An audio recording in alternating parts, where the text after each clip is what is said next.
Hello students. आज मैं आप लोगों के लिए सेट थ्योरी जो अभी तक आप लोगों ने पढ़ा है उसी से जुड़ा हुआ बहुत प्राइमरी लेकिन बहुत इंपॉर्टेंट एंट्रेंस बेस्ड क्वेश्चन मैं लेकर के आया हूँ।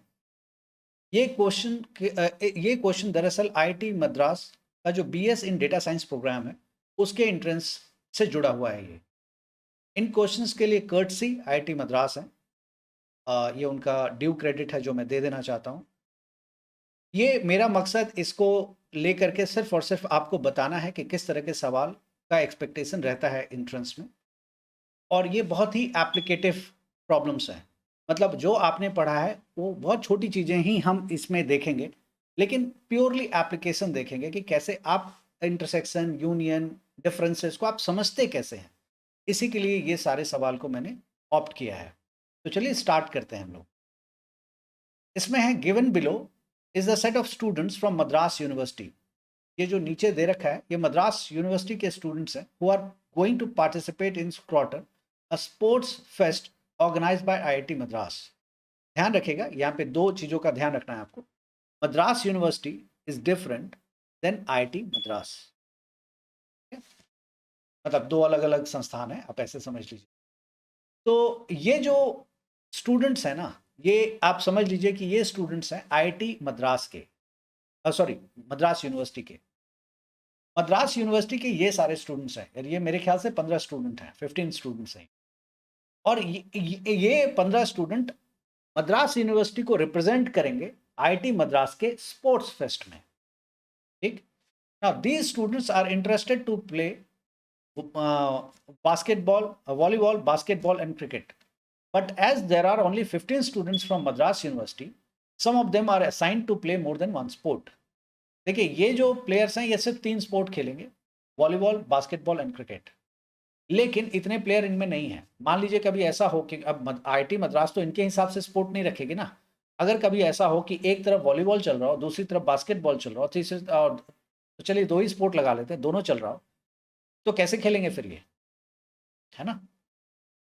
तो उसके लिए हम लोग क्या करते हैं, उसके लिए इन्होंने क्या किया, बोला कि भाई एक लड़का जो है दो स्पोर्ट या सेम डे अगर मान लेते हैं कि दो स्पोर्ट करवाया गया और उसमें इनके पास स्टूडेंट ही नहीं है तो वो तो खेल ही नहीं पाएंगे। मतलब बास्केटबॉल बेचारे गए तो हैं लेकिन खेल ही नहीं पाएंगे।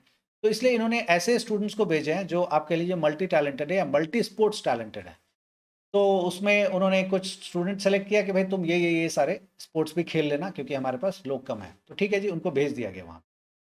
Now, given below are the sets in which they are assigned to play volleyball, basketball and cricket respectively. अब एक आप सेट बना दिया गया। सेट का मतलब अब मैं एक्सपेक्ट करता हूं कि आप समझते हैं, तो कोई दिक्कत नहीं है। यहां तक अगर आप हैं तो सेट्स का मतलब आप जरूर समझते हैं बहुत अच्छे से। एक सेट है जिसमें ये सारे बच्चे हैं, दूसरा सेट है इसमें ये सारे बच्चे हैं और तीसरा सेट है इसमें ये सारे बच्चे। क्वेश्चन ऑब्जेक्टिव है, लेकिन क्योंकि मैंने वहां से कॉपी किया है तो ऑब्जेक्टिव वाला आंसर मैंने कॉपी इसमें नहीं किया है।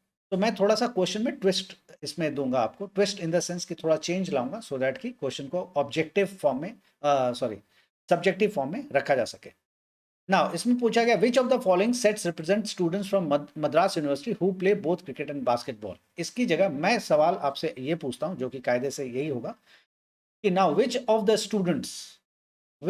the students from Madras University who can play cricket and basketball, or name the students from the Madras University who can play cricket and basketball, that is both the game. एक बात याद रखेगा यहाँ पे, ये जो आप रेस्पेक्टिवली वर्ड है इसको जरा ध्यान से पढ़ लीजिए। रेस्पेक्टिवली का मतलब मैं बार बार रिपीटेडली बताता रहा हूं कि पहले अगर वॉलीबॉल लिखा हुआ है, फिर बास्केटबॉल लिखा हुआ है, फिर क्रिकेट लिखा हुआ है, इसका मतलब पहला सेट वॉलीबॉल का ही है, फिर बास्केटबॉल का ही है और फिर क्रिकेट का ही है। यही सीक्वेंस फॉलो होगा, जो सीक्वेंस यहाँ है वही सीक्वेंस यहाँ पे भी फॉलो होगा। अब आपसे पूछा गया विच of the following sets represent students from, और अब तो मैंने क्वेश्चन थोड़ा बदल दिया, इनमें से कौन सा स्टूडेंट है मद्रास यूनिवर्सिटी की तरफ से जो दोनों स्पोर्ट खेलेगा, क्रिकेट एंड बास्केटबॉल, ये आपको बताना है। तो आप देखिए क्रिकेट एंड बास्केटबॉल में कौन सा प्लेयर है, तो क्या करेंगे इसमें हम लोग, आप सोच के बताइए क्या करेंगे। कॉमन देखेंगे, और कॉमन देखने का मतलब क्या होता है, इंटरसेक्शन। इंटरसेक्शन का मतलब दोनों में जो हो, इसमें भी होना चाहिए एंड उसमें भी होना चाहिए। तो आप ऐसे स्टूडेंट निकालिए जो बास्केटबॉल भी खेलेगा और क्रिकेट भी खेलेगा।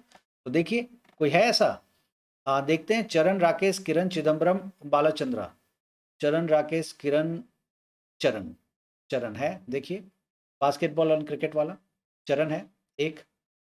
ओके, राकेश किरण, किरण भी है देखिए, ये रहा, राकेश भी है, ये रहा। और है कोई? चिदम्बरम है कहीं? नहीं है। बालाचंद्रा है कहीं? नहीं है। तो आप कह सकते हैं कि जो क्रिकेट एंड बास्केटबॉल खेलने वाला जो स्टूडेंट है वो 3 है, और वो है चरण, राकेश और किरण। ये हो गया, इसका एक सेट आप बना देंगे। तो ये जो सेट होगा ये किसका होगा? ये जो सेट आप बनाएंगे और इस सेट में आप लिखेंगे तो ये होगा क्रिकेट का, क्रिकेट एंड बास्केटबॉल का सेट बनेगा, और उसमें लिखा जाएगा राकेश, रैक, चरण का CHA च, और किरण का मैं KIR लिख देता हूँ। सबका 3 लेटर तो इसका 2, इसका भी 3 लेटर। तो उम्मीद है कि ये आप समझ गए। Now what is the number of students who play all the 3 sports? तीनों स्पोर्ट्स खेलने वाले कितने स्टूडेंट्स हैं? तो क्या निकालना है आपको यहाँ पे? इसमें निकालना है क्रिकेट इंटरसेक्शन क्या बास्केटबॉल इंटरसेक्शन वॉलीबॉल, ये निकालना है। लेकिन क्या ये निकालना है? इसका मतलब हो जाता है सेट निकालना है। इसका मतलब हो जाता है कि ऐसे लोग निकाल के एक घर में रखिए आप। एक घर है जिसमें हमने ऐसे स्टूडेंट्स रखे हैं जो तीनों स्पोर्ट्स खेलते हो। आपसे ये नहीं पूछा, या अगर आप ऐसा करते हैं तो आप कर सकते हैं, आपकी इच्छा है। आपसे ये पूछा है कि भाई कितने लोग हैं, आप घर बना के रख रहे हैं नहीं रख रहे हैं, ये आपकी श्रद्धा है। लेकिन आप बस उसको नंबर ऑफ पीपल बता दीजिए। मतलब क्या है, आपको निकालना क्या है यहाँ पे? निकालना है ऐसे n of C intersection B intersection. n मतलब कार्डिनल नंबर, कार्डिनल नंबर मतलब गिनती आपको बतानी है। तो देख लीजिए आप, क्रिकेट बास्केटबॉल और वॉलीबॉल तीनों में कॉमन कौन है, देख लेते हैं हम लोग। देखिए हमने इसमें तो कॉमन देख लिया ना, बास्केटबॉल और क्रिकेट में तो देख लिया। अब इसमें भी देख लेते हैं। राकेश एक है जो इसमें भी है, इसमें भी है, डबल लाइन कर देता हूँ, और इसमें भी है। क्लियर है? ओके। और कोई है? अखिल? नहीं, अखिल ऑफ कोर्स यहाँ है तो इसमें तो नहीं है, वो देख लेते हैं, नहीं है। सुनील, कार्तिक, चरण, चरण है, चरण भी है एक, ये रहा चरण, चरण, और लाइन ड्रॉ कर देता हूँ, चरण, और ये रहा एक और चरण। तो 2 लोग हैं जो कॉमन है। और कोई है? दीपक इसमें नहीं है, सुनील भी इसमें नहीं है, कार्तिक इसमें नहीं है। तो ऑफ कोर्स तीसरे में देखने का कोई मतलब नहीं है। तो कितने लोग हुए ऐसे? 2 ऐसे लोग हैं जो दरअसल में तीनों स्पोर्ट खेल सकते हैं या खेलेंगे। Which of the following set represent the students from Madras University who play volleyball but not cricket? मैं अब ये फिर से मैंने आपको पहले ही बता दिया था, ऑब्जेक्टिव है, ऑप्शंस मैंने नहीं दिए हैं आपको क्योंकि उसमें ऑलरेडी आंसर टिक था, तो वो मैं दे देता फिर आप क्या सीखते, इसलिए मैंने उसको हटा दिया। तो मैं क्वेश्चन में थोड़ा बदलाव कर देता हूँ। विच of the following set represents the students from Madras university who play volleyball but not cricket? इनमें से, या ऐसा पूछ देता हूँ, इनमें से कौन सा ऐसा कितने ऐसे स्टूडेंट्स हैं जो वॉलीबॉल तो खेलते हैं बट क्रिकेट नहीं खेलते हैं? आप वैसे चुन के देख लीजिए, आप मुझे बताइए। वॉलीबॉल खेलते हैं बट क्रिकेट नहीं खेलते हैं। लेट मी रिपीट, वॉलीबॉल खेलते हैं बट क्रिकेट नहीं खेलते हैं। तो आप बताइए ऐसे कितने लोग हैं? आप खुद देख करके बता सकते हैं तो बताइए, बहुत अच्छी बात होगी ये। तो आप देखेंगे इसमें कि जो क्रिकेट खेलने वाले हैं और वॉलीबॉल खेलते हैं और क्रिकेट नहीं खेलते हैं, ऐसे 2 लोग होंगे। देख लीजिए आप यहाँ पे। इसको रिप्रेजेंट कैसे करेंगे?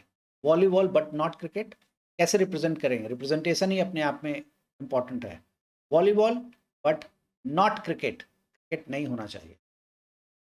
है? अगर सेट के टर्म्स में बनाया जाए, वेन डायग्राम के टर्म्स में, तो ये वेन डायग्राम है वॉलीबॉल का, ये है क्रिकेट का। ऐसे कॉमन, चलिए मैंने जानबूझ के बना दिया, ठीक है। अब हम देखते हैं, ये आप जानते हैं कॉमन है। ये वाला जो पोर्शन है ना, ये सिर्फ वॉलीबॉल है, सिर्फ वॉलीबॉल। अगर मैं इसमें ये वाला पोर्शन भी मिला दूंगा तो सिर्फ बोलना मेरा बंद हो जाएगा। अब मैं बोलूंगा वॉलीबॉल। अब जब मैं बोल रहा हूँ वॉलीबॉल तो इसमें क्रिकेट भी हो सकता है या है। लेकिन जब ये वाला मैं हटा दूंगा, ये वाला अगर हटा दूं और सिर्फ ये वाला रखूंगा, मैं दोबारा इसको मार्किंग कर देता हूँ वाइट से, ये वाला अगर है सिर्फ वाइट वाला पोर्शन, तो इसको बोला जाएगा ओनली वॉलीबॉल। ओनली वॉलीबॉल को ऐसे भी बोल सकते हैं कि भाई वॉलीबॉल में से क्रिकेट आप हटा दो, है ना, वॉलीबॉल में से क्रिकेट को हटा दो। 2 स्पोर्ट की बात की गई तो वॉलीबॉल में से क्रिकेट को हटा दो तो ओनली वॉलीबॉल रह जाएगा। तो यही है वॉलीबॉल माइनस क्रिकेट। तो ये आपको बताना कौन कौन है। तो आप देख के बताइए कौन कौन है इसमें। वॉलीबॉल होना चाहिए बट क्रिकेट नहीं होना चाहिए। तो आप देखिए इसमें, अगर आप देखेंगे तो आपको दिख जाएगा। देखिए वॉलीबॉल तो है बट क्रिकेट नहीं है, तो आप वॉलीबॉल वाला ढूंढिए कौन कौन सा। देखिए अखिल, देखिए पहले अखिल को देखते हैं हम लोग। मैं चेंज कर लेता हूँ, अखिल, ये रहा अखिल। अखिल वॉलीबॉल है क्या, क्रिकेट है अखिल? हाँ क्रिकेट भी है। ये तो इंटरसेक्शन हो गया, मुझे इंटरसेक्शन वाला पोर्शन नहीं चाहिए। ओके, अब चरण देखते हैं। चरण है यहाँ पे कहीं? चरण है, इसको भी नहीं लेंगे। दीपक, दीपक यहाँ है कहीं? दीपक इसमें, दीपक भी है, नहीं लेंगे।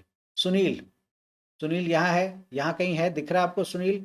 सुनील सुनील सुनील कहाँ है? जल्दी आओ जल्दी आओ, नहीं है। एक हो गया Sunil, this is equals to Sunil. और दूसरा देखते हैं, अब देखते हैं कार्तिक। कार्तिक यहाँ कहीं दिख रहा है आपको? कार्तिक, कार्तिक कार्तिक कार्तिक कार्तिक कार्तिक कहीं नहीं है। कार्तिक, KRTHIK, कार्तिक। और राकेश, तो राकेश तो इसमें भी है, आप देख सकते हैं। तो दो लोग ऐसे हैं जो वॉलीबॉल खेल रहे हैं बट क्रिकेट नहीं खेल रहे हैं, या फिर कह सकते हैं आप ओनली वॉलीबॉल खेल रहे हैं। नहीं, ये कहना ठीक नहीं होगा। ओनली वॉलीबॉल का मतलब है वो बास्केटबॉल नहीं खेल रहे हैं, बास्केटबॉल भी नहीं खेल रहे हैं, क्रिकेट भी नहीं खेल रहे हैं, बास्केटबॉल भी नहीं खेल रहे हैं। लेकिन ऐसा नहीं पूछा है, इसमें बोला है कि वॉलीबॉल नहीं, वॉलीबॉल खेलना चाहिए, क्रिकेट नहीं खेलना चाहिए। बास्केटबॉल का मुझे नहीं पता, तो हो सकता है ये बास्केटबॉल खेल रहा हूँ, आई डू नॉट नो, क्योंकि ये पूछा भी नहीं गया और मैंने वो बोला भी नहीं है, तो इसीलिए ध्यान से जब हम स्टेटमेंट देते हैं तो। Now which of the following sets, फिर से यहाँ पे, which of the following players represent the students from Madras who are not playing cricket? कौन से ऐसे प्लेयर्स हैं जो क्रिकेट दरअसल में नहीं खेल रहे हैं? तो वो आप बता पाएंगे? मुझे उम्मीद है कि आप देख के बता सकते हैं कि कौन कौन से ऐसे प्लेयर हैं जो क्रिकेट दरअसल में नहीं खेल रहे हैं। आप लोगों को लग रहा होगा यार क्रिकेट भी कोई नहीं खेलता है, लेकिन ऐसे होते हैं, काफ़ी लोग हैं। चलिए देख लेते हैं कौन कौन से लोग हैं जो क्रिकेट नहीं खेल रहे हैं। देखिए क्रिकेट खेलने वाला कौन है? अब्बास। तो अब्बास तो क्रिकेट खेलने वाला, क्रिकेट नहीं खेलने वाला कौन कौन सा है वो आप मैच करा लेंगे, आपको पता लग जाएगा क्रिकेट कौन कौन सा लोग नहीं खेल रहा है। चिदम्बरम क्रिकेट नहीं खेल रहा है, खेल रहा है क्रिकेट? नहीं खेल रहा है। ओके, बालाचंद्र क्रिकेट नहीं खेल रहा है मेरे हिसाब से। बालाचंद्र कहीं दिख रहा है आपको? नहीं दिख रहा है, तो ये एक बालाचंद्र हो गया जो क्रिकेट नहीं खेल रहा। चिदम्बरम हो गया जो क्रिकेट नहीं खेल रहा। और किरण है, किरण है। राकेश तो खेल ही रहा है। चरण भी खेल रहा है, चरण खेल रहा है, हाँ चरण भी खेल। अखिल खेल रहा है। दीपक खेल रहा है। सुनील क्रिकेट खेल रहा है क्या? क्रिकेट नहीं खेल रहा है। सुनील भी एक हो गया जो क्रिकेट नहीं खेल रहा है। कार्तिक, कार्तिक भी एक हो गया जो क्रिकेट नहीं खेल रहा है। और राकेश, राकेश तो खेल रहा है। तो आप देख सकते हैं कि कितने ऐसे लोग हैं जो नहीं खेल रहे हैं क्रिकेट। तो सुनील हो गया, चिदम्बरम हो गया, कार्तिक हो गया एंड बाला चंद्रन हो गया। तो मुझे उम्मीद है कि ये बात आप समझ गए होंगे कि कैसे हम लोग इसको देख रहे हैं और कैसे सॉल्व कर रहे हैं। ठीक है, चलिए अब आगे बढ़ते हैं हम लोग नेक्स्ट क्वेश्चन की तरफ। नेक्स्ट क्वेश्चन है हमारा, okay, consider two sets that represent the item that are required to be carried by a student to an exam center to write exam A and exam B respectively. दो exam है, exam A and exam B. आप इसको इस तरह से देख सकते हैं कि कंसिडर टू सेट्स, ये एक सेट है हमारे पास जो कि एग्जाम ए को रिप्रेजेंट कर रहा है, एंड ये वाला दूसरा सेट जो है ये एग्जाम बी में जरूरत आने वाली सभी चीजों को रिप्रेजेंट कर रहा है।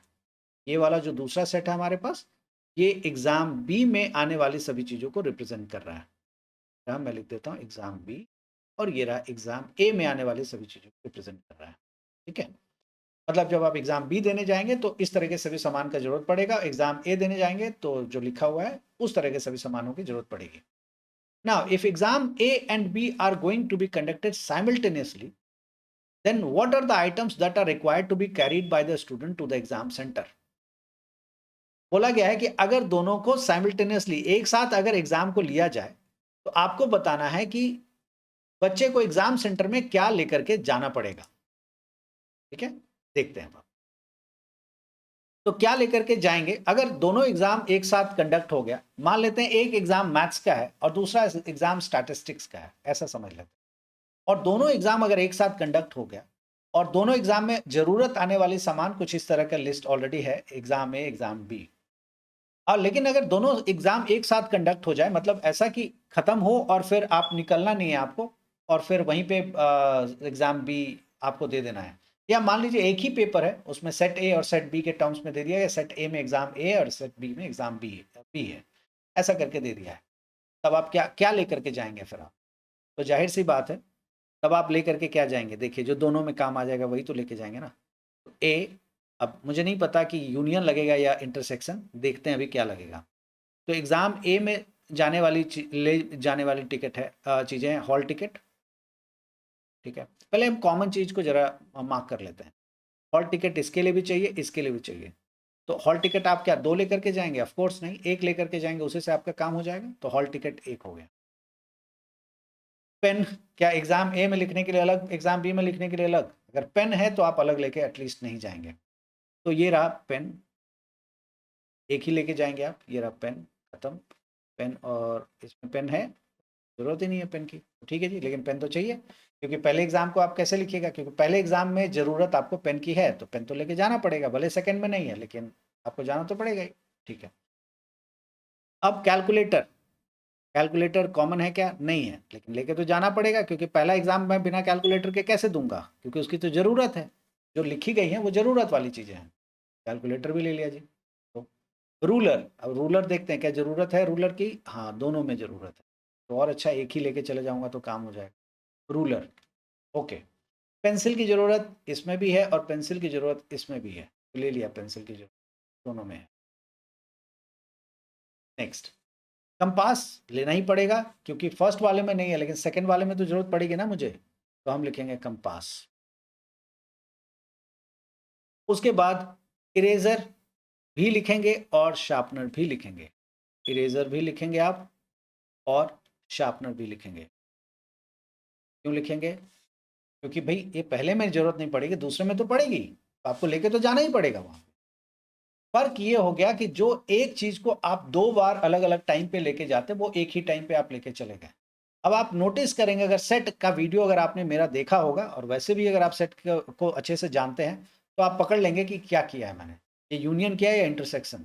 अगर इंटरसेक्शन करते तो 2 से 3 समान ही हम लिखते हैं, तो ये दरअसल मैंने यूनियन किया है। यूनियन मतलब इसकी भी जरूरत है या इसकी भी जरूरत है, दोनों में से, या दोनों की जरूरत है तब तो और अच्छी बात है। तो कहने का मतलब एक ऐसी चीज जो एग्जाम ए में जरूरत पड़ रही हो, बी में भले ना पड़े, कोई बात नहीं, हम उसको लेंगे। या फिर एक ऐसी चीज जो एग्जाम बी की जरूरत पड़ रही हो, एग्जाम में ए में ना पड़े, उसको भी लेके जाएंगे, क्योंकि एग्जाम देने बैठना है, फिर वापस नहीं आने देंगे वो, तो हमें लेके तो जाना पड़ेगा ना। तो ये एक्चुअली है, और इसीलिए मैंने आपको यहाँ पे छोड़ दिया था कि ये आप भरेंगे बाद में। तो ये दरअसल यूनियन को दिखा रहा है, ए यूनियन बी है ये। तो देखिए ये साइमल्टेनियसली वर्ड को कैसे हम यूनियन से, तो अब आप सिर्फ वर्ड से यूनियन इंटरसेक्शन नहीं समझेंगे, जो स्टेटमेंट है और जो हम कर रहे हैं, और एक प्रैक्टिकल अप्रोच की जब हम जाएंगे तो ये सारी चीजें होंगी, है ना, उससे समझ में आ रहा है कि ये यूनियन है। क्योंकि एक चीज हम रिपीट नहीं करते हैं यूनियन में, ये आप लोगों को सिखाया है कि एक चीज को हम बार बार नहीं लिखते, तो नहीं लिखा है, उसके अलावा सारी चीजें लिखी हैं, तो यही यूनियन होता है। तो प्रैक्टिकल अप्रोच अपने आप को वहां रख के फिर सोचना है आपको। नेक्स्ट प्रॉब्लम देखते हैं। If a student forgets to bring her calculator, अगर वो कैलकुलेटर ले जाना भूल गया for some reason, which exam will she not be allowed to write, कौन सा एग्जाम है जो वो नहीं लिख पाएगी या उसको मना कर दिया जाएगा लिखने? तो कैलकुलेटर किसकी जरूरत थी, कौन से एग्जाम की जरूरत थी? एग्जाम ए की जरूरत है कैलकुलेटर, तो एग्जाम ए मना कर दिया जाएगा। एग्जाम बी में तो जरूरत नहीं है ना कि उसको कैलकुलेटर की, तो वो तो बिना कैलकुलेटर के भी दे सकती है। तो she will not be allowed to give the exam A. उम्मीद है कि ये आप समझ गए होंगे। ओके, क्वेश्चन है which of the following sets are infinite, इनमें से कौन सा सेट जो है वो इनफाइनाइट है? आप खुद भी सोच सकते हैं ये सारी चीजें। Set of all Indian Nobel laureates, मेरे ख्याल से इंडियन नोबेल लॉरेट्स तो वैसे ही बहुत गिनती के हैं, आप फिंगर्स पे काउंट कर सकते हैं उसको, इनफैक्ट फिंगर्स पे ही काउंट कर सकते हैं, और मेरे ख्याल से एक ही फिंगर पे हो जाए, एक ही हैंड के फिंगर्स पे हो जाना चाहिए शायद, भगवान करे और ज़्यादा से ज़्यादा लोग आए। Set of squares of all odd natural numbers, okay, पहले थर्ड ऑप्शन देखिए। Set of all countries in the world, ये तो काउंटेबल है, ये तो गिना जाता है, तो हर साल इसका लिस्ट आती है कि एक और कंट्री बढ़ गया, एक और कंट्री पता नहीं जो है। Set of all leap years, set of all leap years, क्या ये इनफाइनाइट सेट है? और set of squares of all odd natural number, इनमें से कौन सा जो है इनफाइनाइट सेट है, ये आपको बताना है। तो आप देख करके भी बता सकते हैं कि कौन सा है कौन सा नहीं है। आप देखिए नोबेल लॉरेट वाला इनफाइनाइट तो नहीं होगा, ये तो आप मानेंगे। नोबेल लॉरिएट वाला एक्चुअली में फाइनाइट सेट है। ओके, अब हम आते हैं कि इसमें से कौन सा हो सकता है। तो देखिए ऑड नंबर वाला को जरा देखते हैं। अब आप जानते हैं ना कि ऑड नेचुरल नंबर ही अपने आप में इनफाइनाइट है। ऑड नेचुरल नंबर ही इनफाइनाइट है, पता ही नहीं है कहां तक है ये। तो जब यही इनफाइनाइट है तो set of square of all natural number, उसका स्क्वायर कर भी दें तो 1 का स्क्वायर कर देंगे, 3 का स्क्वायर कर देंगे, 5 का स्क्वायर कर देंगे, 7 का स्क्वायर कर देंगे, 9 का स्क्वायर कर देंगे, डॉट डॉट डॉट। जब ऑड नंबर ही हमारा इनफाइनाइट है तो उसका स्क्वायर कर देंगे तो भी तो इनफाइनाइट ही रहेगा। तो इफेक्टिवली इसका आंसर है set of square of all odd natural number, ये इसका आंसर। ये बहुत अच्छा क्वेश्चन है, बहुत ही बढ़िया है ये ऑन द गिवन डे किसी को भी परेशान कर सकता है। ऐसे सवालों में क्या अप्रोच होगा आपका, वो मैं आपको बताने की कोशिश करता हूं। Now, which of the following set comprehension defines real numbers in interval -2, देखिए एकदम प्राइमरी सवाल है ये, प्राइमरी, लेकिन इतना अच्छा से इसका रिप्रेजेंटेशन है कि यही आपको परेशान कर जाएगा। आपसे पूछा गया है कि -2, 0, और मैंने आपको सेट रिप्रेजेंटेशन सिखा दिया है। -2, 0 इंटरवल्स सिखा दिया है। यूनियन 4, 8, इसको कैसे लिखा जाएगा, इनमें से कौन सा तरीका इसका होगा लिखने का, तो देखते हैं हम लोग जरा। सबसे पहले इसको समझते हैं। ये वाला ब्रैकेट का मतलब -2 इंक्लूडेड है, ये ब्रैकेट का मतलब इंक्लूडेड नहीं है, फिर से ये ब्रैकेट का मतलब इंक्लूडेड नहीं है, और 8 पे ये स्क्वायर ब्रैकेट है, ये इंक्लूडेड है। हम एक नंबर लाइन बना लेते हैं और फिर हम उसके ऊपर बात करेंगे। तो एक नंबर लाइन पहले मैं बना लेता हूँ, जरा एक नंबर लाइन बना लिया, और उसके बाद में इन सब पॉइंट्स को मार्क करना स्टार्ट करता हूँ। तो सबसे पहली मार्किंग है मेरी 0, ये रहा 0, ये रहा -1, और ये रहा मेरा -2। ये है मेरे पास 1, 2, 3, 4, और ये रहा मेरे पास 8।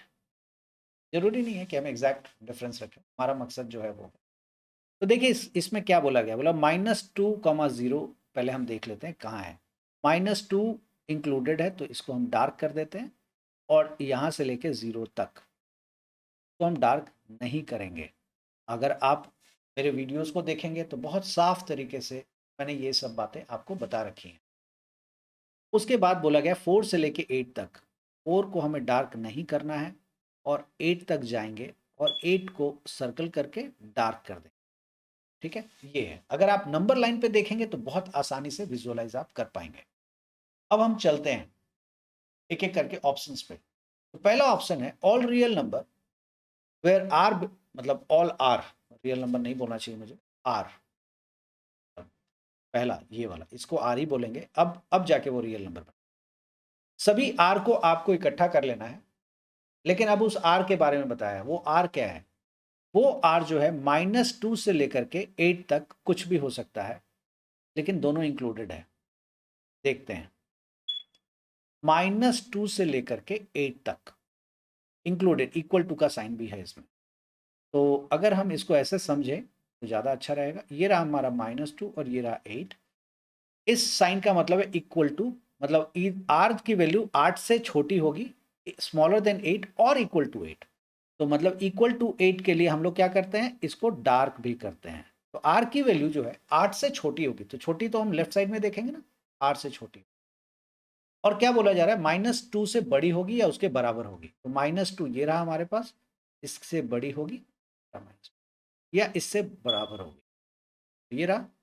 अब आर की वैल्यू जो है यहां से -2 से 8 के बीच में ही कहीं ना कहीं। तो क्या यही मतलब इसका भी है? ऑफ कोर्स नहीं है। इसमें देखिए 1, 2, 3, 4, या कह लीजिए 0 भी नहीं इंक्लूडेड है और 4 भी इंक्लूडेड नहीं है, और 0 से 4 के बीच में कोई नंबर नहीं है, लेकिन इसमें तो सारे नंबर हैं, सारे नंबर इंक्लूडेड है। तो इसलिए पहला ऑप्शन गलत। ओके, अब हम दूसरा ऑप्शन देखते हैं। दूसरा ऑप्शन है कि फिर से मैं इसको बना लेता हूँ, इस बार फिर से मैं पूरा पूरा बाकायदा बना लूंगा, तो रहेगा आपकी।